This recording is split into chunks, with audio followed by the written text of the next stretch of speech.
And we're not touching that, right? It's basically what they say. We're not getting into that mess. And we can look at this and kind of say, oh, how could you do that? Your son has literally just been given sight, and he's never had it. Why wouldn't you jump all over the idea that Jesus is the Christ? But this was a big deal, right? This was a big deal. And so even today, right, is this still true today? Is there a cost involved in following Jesus and claiming Jesus?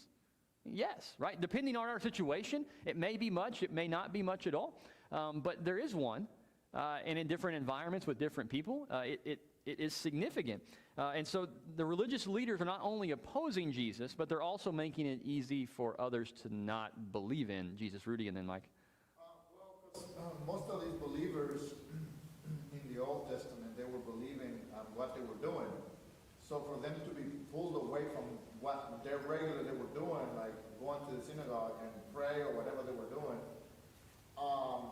it was a big deal. I mean, yeah, sure, if I'm coming to church here and I'm preaching about Jesus and all of a sudden, someone out there or the law out there doesn't let me come to church, boy, that'll be a big deal for me, that's the same way they felt. I'm supposed to thinking that's the same way that people felt. Yeah, I mean, this was what they did, right? And this is upending all of that. Go ahead, Mike. And once again, the priests are condemning themselves guilty by an unequal application of the law in an effort to get Jesus. Just like the woman caught in adultery. All they cared about is getting Jesus. The guy, where was he? They let him go. Right. In this case, they're coming after Jesus for making money. But notice they're not going after that guy for them going to the pool and washing, which I assume would be equally considered work. Yeah, this is about Jesus, right? It's always. And again, that's where when the miracle happens, there's not really any talk about the miracle. It's about what Jesus did, right? That's the issue. And near the end of the chapter, Jesus uses a play on words. So the conversation continues between this man and the religious leaders, eventually leading to him being kicked out of the synagogue. He comes out as basically saying, well, I believe. And they kick him out. And verse 35 says, Jesus heard that they had cast him out. And having found him, he said, do you believe in the Son of Man? He answered, and who is he, sir, that I may believe in him? Jesus said to him, you have seen him, and it is he who is speaking to you. He said, Lord, I believe. And he worshipped him. Jesus said, for judgment I came into this world, that those who do not see may see, and that those who see may become blind. Some of the Pharisees heard him say these things and said to him, are we also blind? Jesus said to them, if you were blind, you would have no guilt. But now that you say, we see, your guilt remains. And so Jesus takes, right, the very real, literal situation of a man that could not see being given sight, and he applies it, in a spiritual sense, saying, I came so that those who couldn't see could see. And he does that both literally and spiritually. But then those who thought they could see, those who thought they understood are going to be blinded. Right? And it's the idea that we see pretty regularly is the religious leaders in particular, right? They had a hardened heart. And so Jesus came and he spoke things and they were resistant to them. And part of it is, like we talked about, I think it was last week, the preconceived ideas, right? That they already have. They already believe these things. And because they believe so strongly that Jesus cannot be the Christ, it's automatically excluded, right? And there are things that we all probably believe. There are some things where we say, okay, this thing is true. And so if anything contradicts that, it's false. That's kind of where they are with Jesus, right? The thing that they believe is true about Jesus is he's a sinner. Well, if he's a sinner, he can't be from God in their mind. And so anything he does is tossed aside. It doesn't matter, which helps explain why when they say, hey, give us a sign, why Jesus doesn't do a miracle. Because he says, I've already done one, and you don't believe it, right? That's the consistent theme in the Gospels for what happens. And so as we end to chapter 9, you've got this question, right? Some are responding, some are not. Why? And chapter 10 answers a little bit of that for us, where Jesus here describes himself as the shepherd, as the gate, as the good shepherd. And he tells us, and this is one of the big themes, if you look at a few sections here, look at verse 4, he says, talking about the shepherd, when he has brought out all his own, he goes before them, and the sheep follow him, for they know his voice. So why are some following Jesus, and why are some rejecting him? Because those that are following are hearing Jesus. They're listening to him. Verse 14, he says, I am the good shepherd. I know my own, and my own know me. Just as the Father knows me, and I know the Father, and I lay down my life for the sheep. And I have other sheep that are not of this fold. I must bring them also, and they will listen to my voice. So there is one flock, one shepherd. And so why the different responses to Jesus? Well, because some are of his flock and some are not. Some are going to listen and some are not. And we'll come back to the shepherd idea, but I want to go to verses 19 through 26. I want to talk about this, or 19, through 26. Talk about this real quick. So it says, there was again a division among the Jews because of these words. Many of them said, he has a demon and is insane. Why listen to him? Others said, these are not the words of one who is oppressed by a demon. Can a demon open the eyes of the blind? At that time, the Feast of Dedication took place at Jerusalem. It was winter, and Jesus was walking in the temple in the colonnade of Solomon. So the Jews gathered around him and said to him, how long will you keep us in suspense? If you are the Christ, tell us plainly. Jesus answered them, I told you, and you do not believe. The works that I do in my Father's name bear witness about me, but you do not believe because you are not among my sheep. My sheep hear my voice, and I know them, and they follow me. Now, we come back again to there is kind of a division, right, in the people of who is Jesus. And what are the two basic answers here? What's the first answer is given there in verse 19?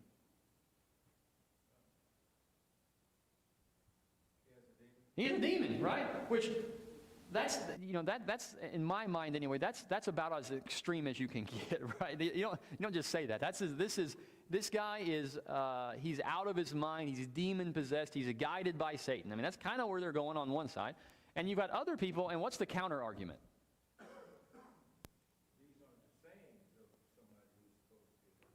Right. So think about what we read through the rest of the New Testament.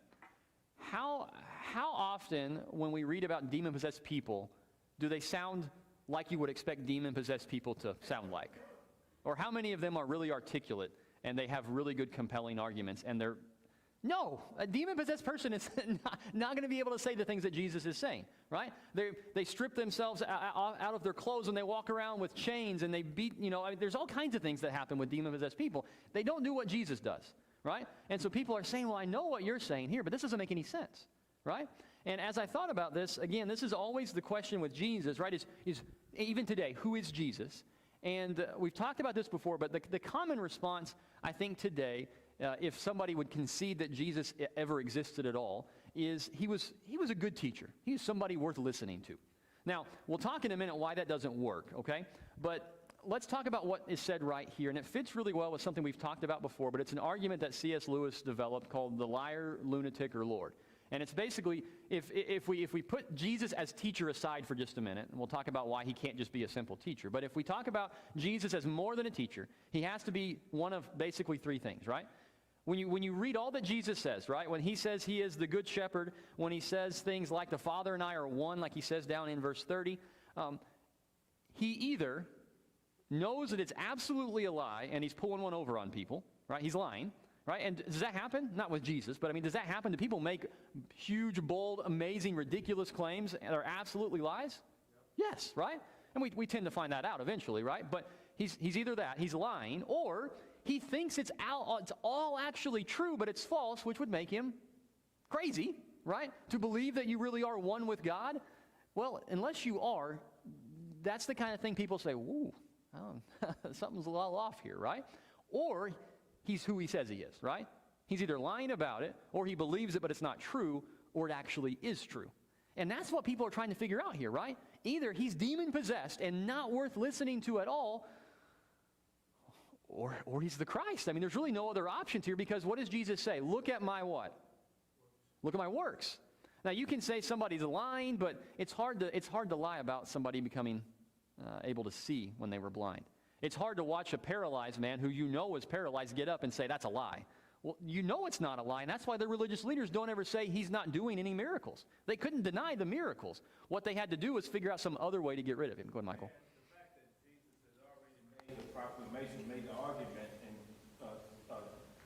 before, in circles before this event right here, that the works in which he did, it came from the Father, that makes him one with the Father, which Right. he said. And so, therefore, and it's the same person that you call, the Pharisees, it says the same one that you call Father.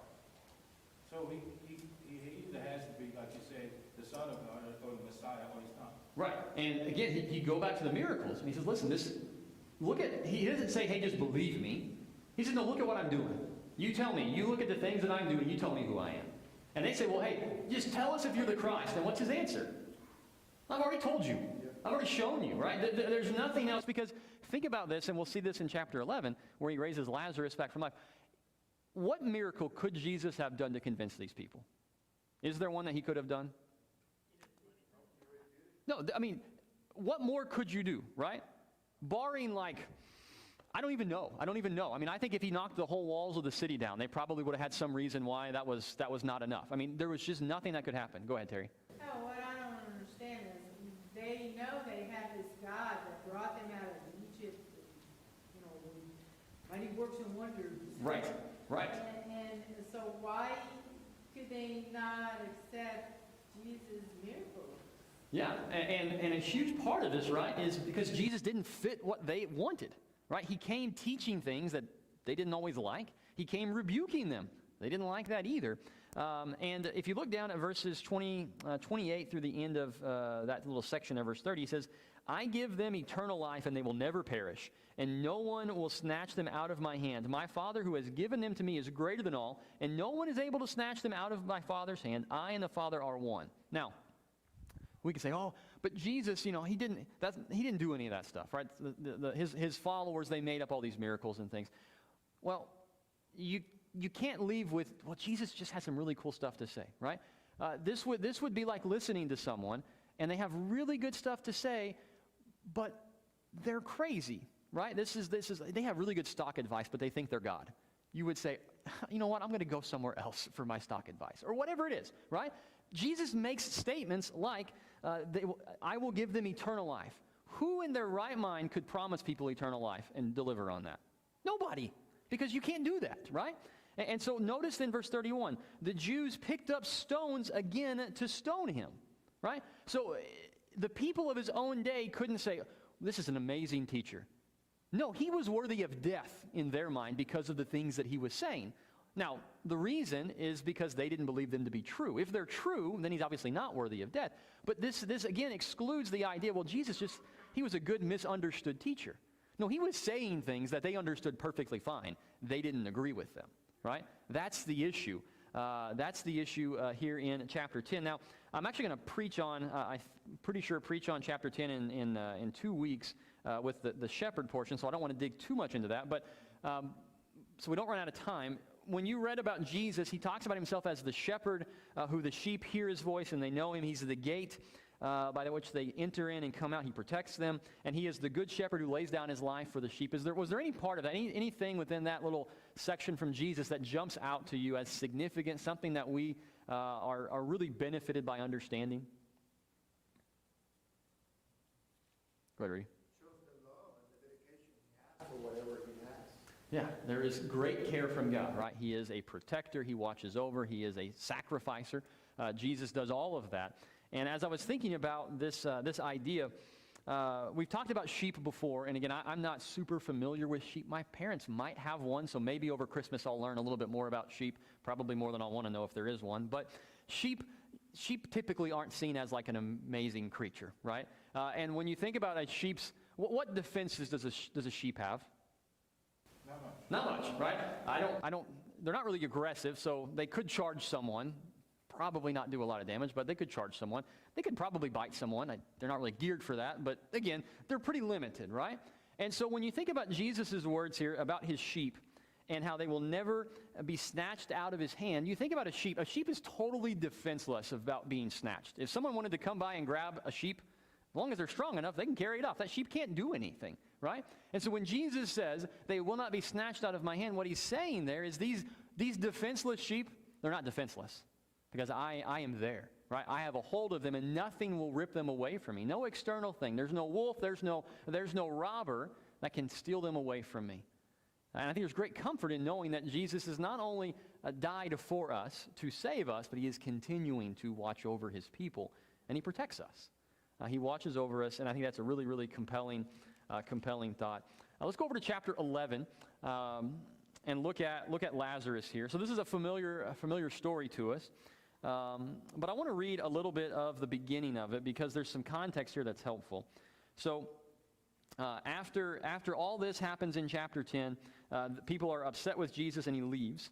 And then it says, now a certain man was ill, Lazarus of Bethany, the village of Mary and her sister Martha. It was Mary who anointed the Lord with ointment and wiped his feet with her hair, whose brother Lazarus was ill. So the sisters sent to him, saying, Lord, he whom you love is ill. But when Jesus heard it, he said, this illness does not lead to death. It is for the glory of God, so that the Son of God may be glorified through it. Now, if we stop right there, what are the facts that we know right now? What do we know of the relationship between Jesus and this family? They were close, right? Really, this is again a unique thing that we get in the Gospel of John. Normally, it's just kind of random people and the disciples. But this is a family that had a very special place in the heart of Jesus. It says when they sin for Jesus, it says the one whom you love is ill, right? And so he clearly cares for them. And then if you're the disciples and you hear Jesus say, verse 4, this illness does not lead to death. It is for the glory of God, so that the Son of God may be glorified through it. What are you thinking? If we're the disciples, what do we hear there? Right. They're sick, but we got this. Now, when you think about what's happened here, this is a little bit interesting because as we keep reading, it says, now Jesus loved Martha and her sister and Lazarus. So when he heard that Lazarus was ill, he stayed 2 days longer in the place where he was. Now, this is unique, right? Because do other people come to Jesus and say, come and heal someone? Yes. What does Jesus do pretty much every time? He goes, right?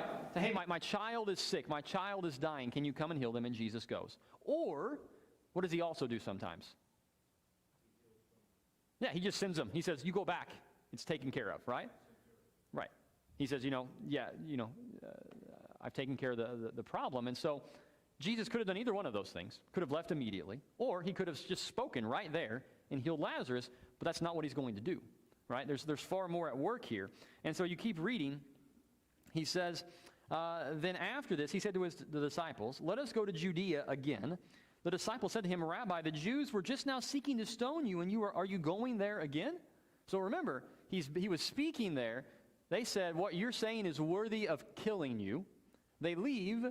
Now they get word Lazarus is sick, and Jesus says, we're going back, right? So they're walking back into a hornet's nest, right? He's just left there after the people want to stone him. Now they're walking back into it, and so that helps us understand. In the next section there, Jesus tells them basically, no, you're misunderstanding me. Lazarus is going to die. Lazarus is going to die. And then, verse 14, then Jesus told them plainly, Lazarus has died, and for your sake I am glad that I was not there, so that you may believe. But let us go to him. So Thomas, called the twin, said to his fellow disciples, let us also go, that we may die with him.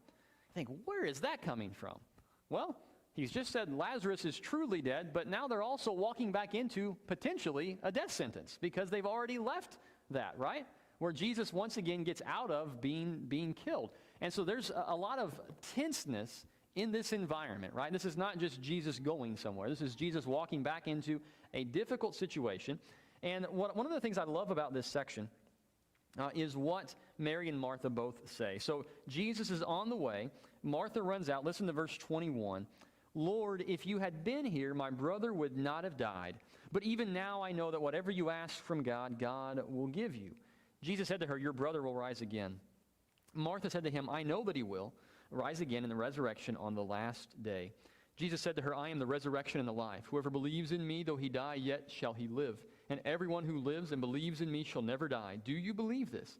She said to him, yes, Lord, I believe that you are the Christ, the Son of God, who is coming into the world. Now, she makes a huge statement here, right? Something that, again, that's what we all want to make at some point in our lives, that this is who Jesus is.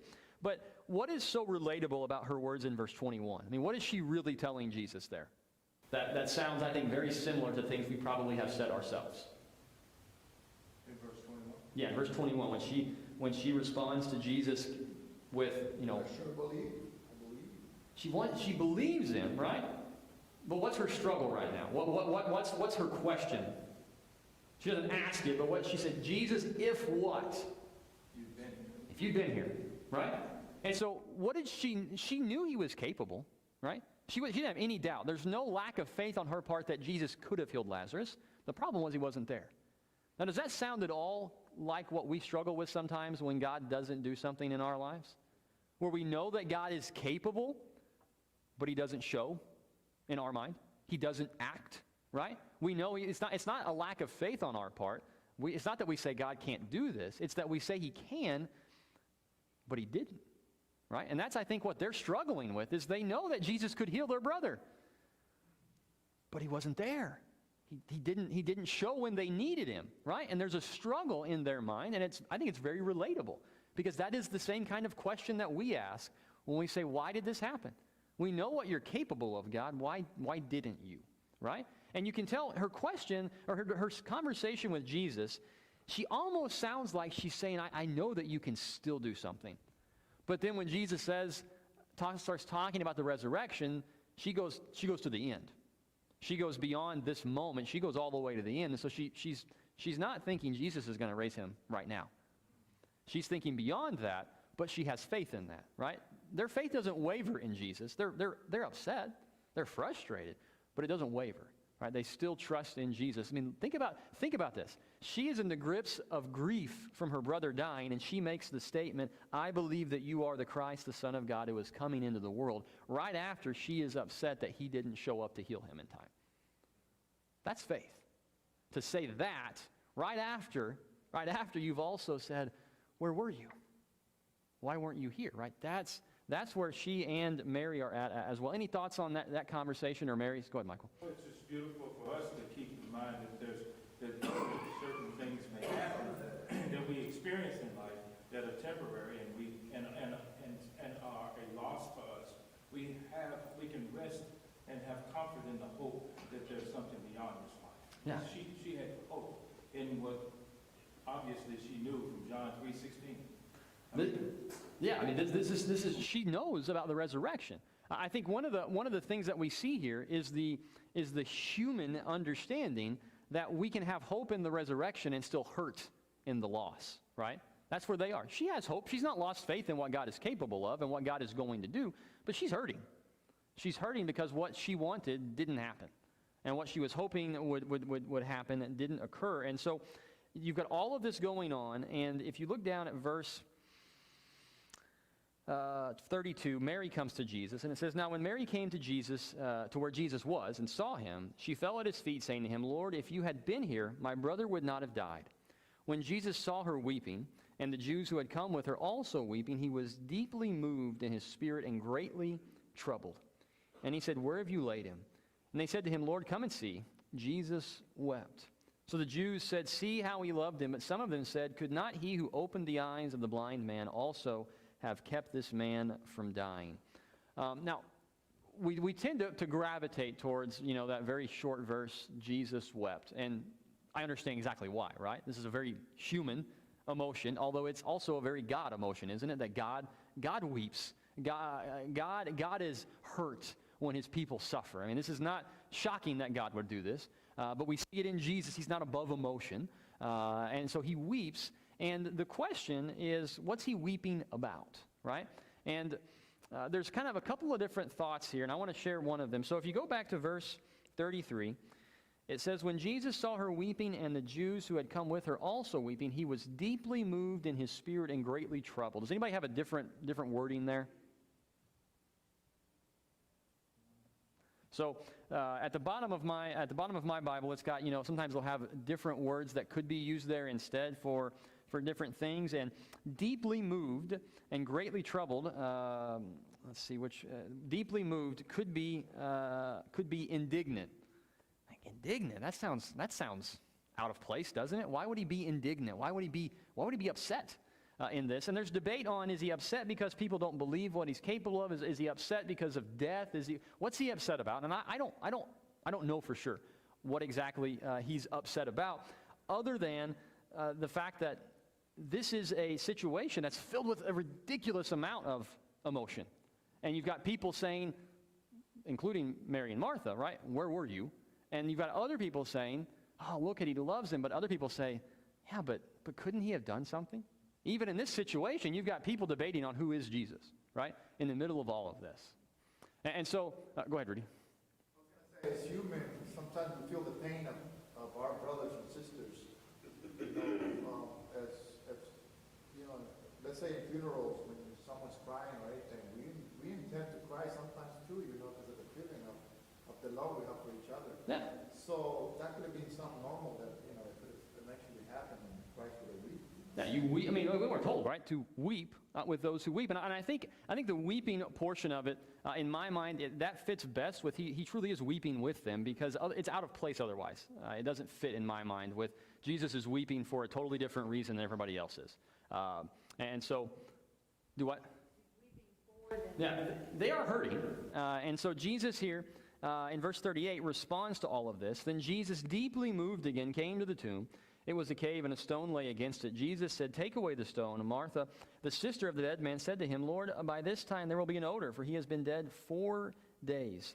Jesus said to her, "Did I not tell you that if you believed, you would see the glory of God?" So they took away the stone, and Jesus lifted up his eyes and said, "Father, I thank you that you have heard me. I knew that you always hear me, but I said this on account of the people standing around, that they may believe that you sent me."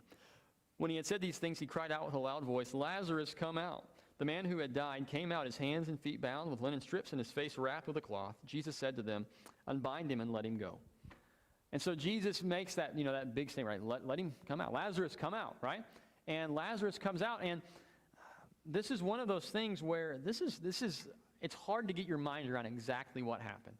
I don't study death, so I don't know what the difference is of a person who's died 1 day and a person who's been dead for 4 days. There is a difference, I think.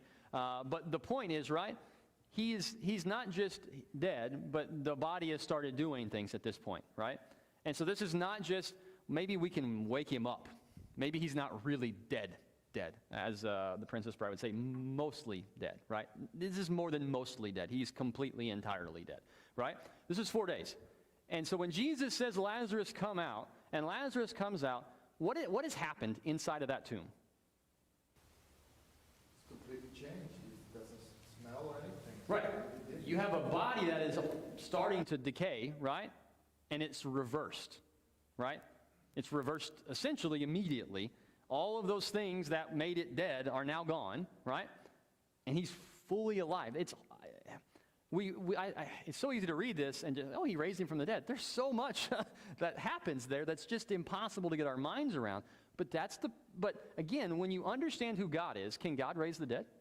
Well, God gave life, so of course he can raise the dead. Well, if Jesus is doing the works of God, then you see the connection, right? Go ahead, Rudy. Another thing that is very important to point out that I thought and I found out is that he didn't actually go in the cave because, people would have invented anything. Oh, what Sure. are you doing there? You Right. know?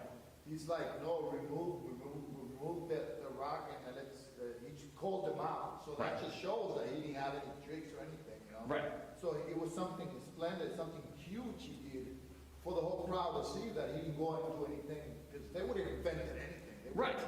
Right. This is a scenario that you can't fabricate, right? You can imagine if somebody's just died, right? And Jesus goes in and he raises them back to life. It's like, well, they weren't really dead. That's the answer, right? That's the obvious answer. Well, when someone's been dead 4 days, even if they weren't dead when they went in there, probably not in good shape at that point, right? 4 days is a long time to have nothing. And so this is not a situation where people would be able to say anything. And in fact, notice what's said in verse 45. Many of the Jews, therefore, who had come with Mary and had seen what he did, believed in him. Right? So all of a sudden, there are people there who say, whoa, wait a second. This is worth believing in, but then listen to this. But some of them went to the Pharisees and told them what Jesus had done. So the chief priests and the Pharisees gathered the council and said, "What are we to do? For this man performs many signs. If we let him go on like this, everyone will believe in him, and the Romans will come and take away both our place and our nation." But one of them, Caiaphas, who was high priest that year, said to them, "You know nothing at all, nor do you understand that it is better for you that one man should die for the people, not that the whole nation should perish." He did not say this of his own accord, but being high priest that year, he prophesied that Jesus would die for the nation, and not for the nation only, but also to gather into one the children of God who are scattered abroad. So from that day on, they made plans to put him to death. All right, so again, what do we see? What's the response here? They're going to sacrifice him. Yeah, we got to get rid of him, right? Sacrifice him. And notice, again, they don't say, hey, we got to stop this guy who's doing all this fake stuff. They say, listen, we know what he's doing is going to work. We know it's going to cause people to believe. We can't let this continue. And so we're going to kill him. And so notice then what's said in verse 55. Now the Passover of the Jews was at hand, and many went up from the country to Jerusalem before the Passover to purify themselves. They were looking for Jesus and saying to one another as they stood in the temple, "What do you think? that he will not come to the feast at all? Now the chief priests and the Pharisees had given orders that if anyone knew where he was, he should let them know, so that they might arrest him. Now, I don't remember if it was, I don't remember which commentary, if it was Leip's or who it was, but who was expected to be at the Passover? Everybody, right? This wasn't like, you know what, I did the Passover last year. Maybe another time. That's not how they treated it, right? And so when they see Jesus, and they're looking for Jesus, right? And they know it's the Passover, what do they know? He's going to be here somewhere, right? And so then notice the end of the chapter says, so then they sent out. So if you know where Jesus is, let us know, right? Now, I did a study about this recently on our Monday night Zoom study, and the very next section is interesting as a result of that, okay? So you've got the religious leaders saying, we need to find a way to get Jesus. Then, as you open chapter 12, we find one of the disciples in a kind of a bad situation with Jesus. Who is it? It's Judas, right? Now think about this. So they're meeting together, and Mary anoints Jesus with an ointment that's extremely expensive. Based on my understanding, it's like almost a year's worth of pay is how much this would have cost. And so you think this is not cheap stuff, right? And she breaks it open, she pours it on Jesus, and you'll see in verse 4, it says, but Judas Iscariot, one of his disciples, who was about to betray him, said, why was this ointment not sold for 300 denarii and given to the poor? He said this not because he cared about the poor, but because he was a thief, and having charge of the money bag, he used to help himself to what was put in it. Jesus said, leave her alone, so that she may keep it for the day of my burial. For the poor you always have with you, but you do not always have me. And so Jesus, I think, in a sense, rebukes him here, right? Judas says, well, why not? Why did she do that? We could have sold that and done so much good, right? And then we find out, oh, wait a second, Judas is not like the other ones, right? Up to this point, if you had read the Gospels up to this point, what do we know about Judas? We know that right here. We learn that here. But do we know anything prior to this about Judas? Not really. His name is in the list. That's pretty much it. We don't know how he became a disciple. We don't really see him specifically do anything. His name is not really mentioned. When they have conversations, Judas's name doesn't really pop up. And so you could, for all intents and purposes, think, okay, Judas is just one of the other guys, right? But the disciples don't let us do that. The Bible, the gospel writers, right? When the first time we see Judas's name, what do they attach with it? The one who betrayed him, right? They don't leave it to question on who Judas is. But you get here and we find out, well, and now we see Judas is not a character kind of guy. It seems like, right? He's taking off of the top of their money and he's using it for himself. And Jesus rebukes him here by basically saying, no, you're wrong. What she's done is a good thing. And then, lo and behold, who is the one that betrays Jesus? Judas. Now, I'm not saying this is the only factor, the most significant thing, but you look at the disciples, you say, which of them would betray him? Well, probably the one who's the thief would be the most likely candidate, right, of all of them. The one who's already showing character issues would be the one to do that. And again, notice we end chapter 11 with they want to find where Jesus is. Then all of a sudden, what do we have? We have a disgruntled disciple who knows exactly where Jesus is going to be, right? And so now we find the solution to their problem. They need Jesus. Judas decides he wants to get rid of Jesus, and so that all comes together. One of the really interesting things is in verse 9. It says, now when the large crowds of the Jews learned that Jesus was there, they came not only on account of him, but also to see Lazarus, whom he had raised from the dead. So the chief priests made plans to put Lazarus to death as well, because on account of him, many of the Jews were going away and believing in Jesus. Now, what does that tell us right now about the state of things? Yeah, it's not good, right? It's not good for Lazarus, because all of a sudden, he's connected in such a way to Jesus. What is Lazarus at this point? He's walking what? He's a walking miracle. He's walking proof of Jesus' ability to do miracles. And the reality is, though we don't talk about it, and it's not really mentioned elsewhere, what is every person that Jesus healed? Walking proof, right? Every single one of them is walking evidence. Do you think they ever told anybody what Jesus did? Think they ever said, hey, I was paralyzed for 38 years, but some guy named Jesus made me able to walk? I mean, you think they just like, nah, it's no big deal? Well, I'm sure they were telling people, right? And so as they go out and do that, I mean, they're walking billboards for Jesus. And it gets to the point with Lazarus where he is such a prominent one that they say we've got to get rid of even him, right? We've got to eliminate Jesus. Now think about this in our own time. Jesus changes people's lives, and their lives being changed led others to believe in Jesus. Can that still happen today? It absolutely can. Now, you may not have the miraculous thing happen, right? More than likely not, that happened. I don't think any of us probably would say, oh, I was paralyzed and now I can walk and it was miraculous.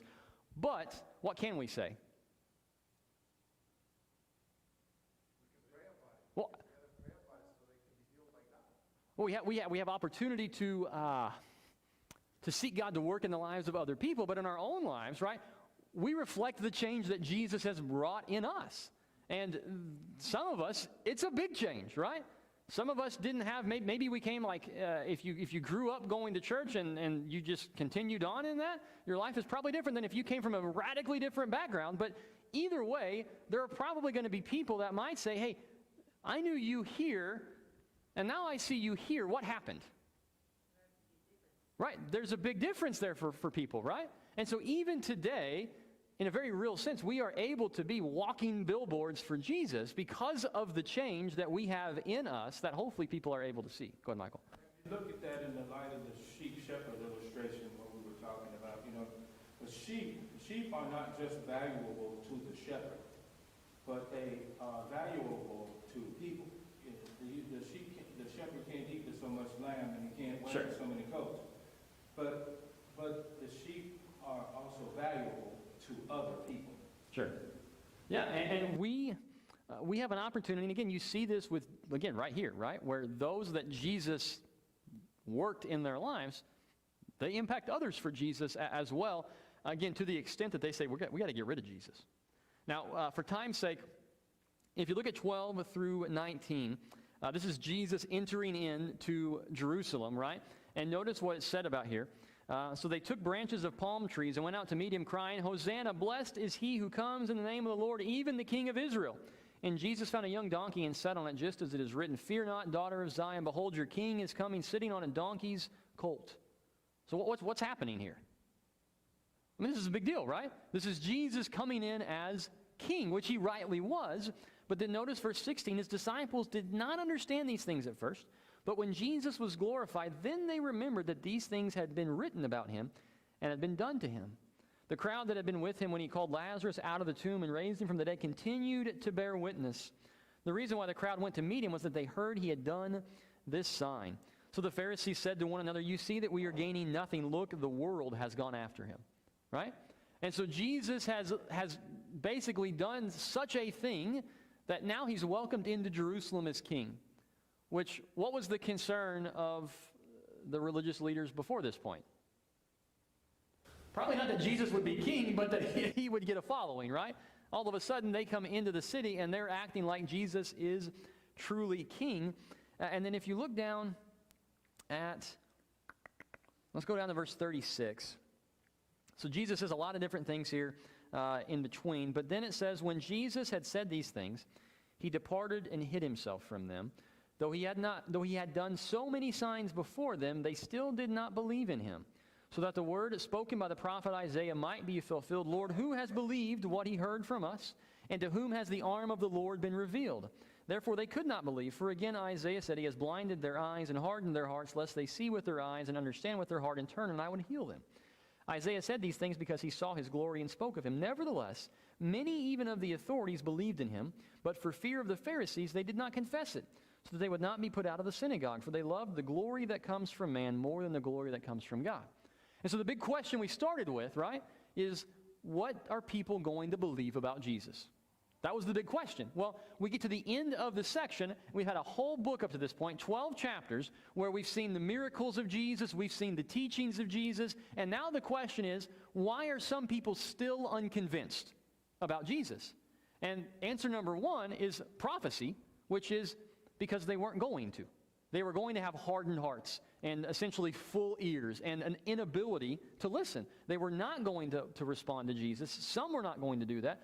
But what's the second thing he brings up in verses 42 and 43? What was the other reason that some people decided they weren't going to believe in Jesus? Yeah. For fear, right? Because just like the parents of the blind man, it was going to cost them too much. And John doesn't hold back, right? We might say, well, what if? John doesn't hold back. He says, for they loved the glory that comes from man more than the glory that comes from God, right? What does this tell us maybe about what the disciples gave up in following Jesus? The things of the land, the things of the world, the glory of man, they just left it behind and followed Jesus. If this fits with what the general norm was, right? People weren't believing in Jesus. Well, think about the disciples. They're not just believing in him, they're calling him rabbi. He's their teacher. They have chosen to imitate his way of life. So I'm guessing they lost. I'm guessing there were some relationships that weren't there anymore for them. It was costly, I would assume, for them. Go ahead, Michael. Jesus has already made it plain that those who don't believe in him will have a curse to come. And when he talked about the two resurrections, that was one of the times in which he did that. He's already made it plain to those people that, if they don't obey, then, they don't have the blessings that come from God. Yeah, and notice the very next verses here, verse 44. And Jesus cried out and said, whoever believes in me believes not in me, but in him who sent me. And whoever sees me sees him who sent me. So what does Jesus say? If you believe in me, who do you believe in? God. But if you don't believe in me, who do you not believe in? God. Now, again, somebody could say, well, I believe in God. But he says, no. If you truly believe in God, you're going to believe in the one that he has sent. The one who is doing his works, the one who is speaking his words. If you don't, well, that's an indicator that you really don't believe in him. Go ahead, Mike. I just saw this for the first time, but the whole reason that triumphal entry happened, which, again, fulfilled prophecy, is because of the persecution that the chief priests were putting on him. That's why Jesus was staying outside of Jerusalem. And so by the pressure they were putting on him, they set the stage for prophecy to be fulfilled. And so whatever you throw at God's plan, he's going to use it for good. Yeah, as you say that, remember, verse 57, they basically say, everybody, look for Jesus. And then Jesus shows up, and they throw him basically a giant welcoming party, right? And they end up, like you said, they've run him out, they've kept him away, and now he comes in and to all of this fanfare. And what then shocks us so much, right, is he's welcomed in here as king, and then they say crucify him, right? And we say, how do we get from point A to point B? Well, we'll see this as we go through the rest of our study of the religious leaders. They were bent on absolutely getting rid of Jesus, whatever it took, right? And so we'll see when we get into that trial time frame, right? When they arrest Jesus and some of those kinds. They arrest him without cause. They get him there and they're like, okay, we got to find a reason to have this guy here. And they can't come up with one because there isn't one, right? But they're going to do whatever they have to do to get rid of Jesus. And again, you can see why, right? Because all of their fears are coming true. Jesus is gathering a following. People are claiming him to be king, and he's not on their side. And that's a big problem. You have anything, Zach? No. Okay, go ahead. Yeah, I was going to say, I like the fact that Jesus picked exactly what he needed it to go on and do everything on earth. As far as, why didn't he pick any of the elders or the people from the synagogue? He just actually picked humble people. And the reason why is because, it just shows you how wonderful God is, that it's just, you don't have to be anything special. You can just be anybody. Right. And it's just being in the right heart with God is what makes you be a follower of Jesus, and what makes you Jesus really try to look after you. It's because he sees your heart, not what you have or what you own or because of a status that you have in life. Yeah. That's nothing to do. He's just humble as it can. Yeah, and that fits the nature of Jesus, what he was about, what was important to him. We're going to talk about Isaiah 53 on Sunday, and that one of the beginning parts of that chapter, right, is that he was essentially described as this unassuming, right? There was nothing to him to draw us to him in the way that you would think, right? He wasn't some, awesome bodybuilder-looking, beautiful guy that people gravitated because of his it's the way he looked and all of it. No, he wasn't. He was a regular guy that brought in regular people to work with him, but he did amazing things. It wasn't because of his dramatic appeal. It was because he was doing God's work. That was what was drawing people to him. That was what was significant. And so as we wrap up, again, the whole opening 12 chapters is really, what do you believe about Jesus? Right? The Bible Project's video on the book highlighted the very end of the book. If you go to chapter 20, and we'll wrap up with this and we'll pray real quick since we're a few minutes over. But chapter 20, look down at verse 31. Verse 30, it says, "Now Jesus did many other signs in the presence of the disciples, which are not written in this book, but these are written so that you may believe that Jesus is the Christ, the Son of God, and that by believing you may have life in his name." Right? What have we been talking about this whole time? What are you going to believe about Jesus? And John says, the reason I wrote this book was so that you would believe in Jesus, so that you would see the signs, that you would see what he did, and you would come to believe in him the way that he wants you to. And so with all of that being said, let's next week we're going to be in 13 through 17, which we just covered actually in our sermon series. So we'll have a little refresher over that and keep rolling. So with that being said, let's pray and we'll be done for the night. Father, we thank you for this time. Grateful for the sacrifice that your Son made for us. We're grateful for his life and the way that he lived it. We thank you for the miracles that were done, the things that were done to show the world who he was. And we're grateful for the opportunity to have a belief in him and have that change our lives. I pray, Father, that we would each be changed by Jesus affecting us and working in our lives, and help us to be your people about your business. Father, bless those who are struggling, bless those who are in need right now. Help us to be an encouragement to those that we encounter, and it's in Jesus' name that we pray.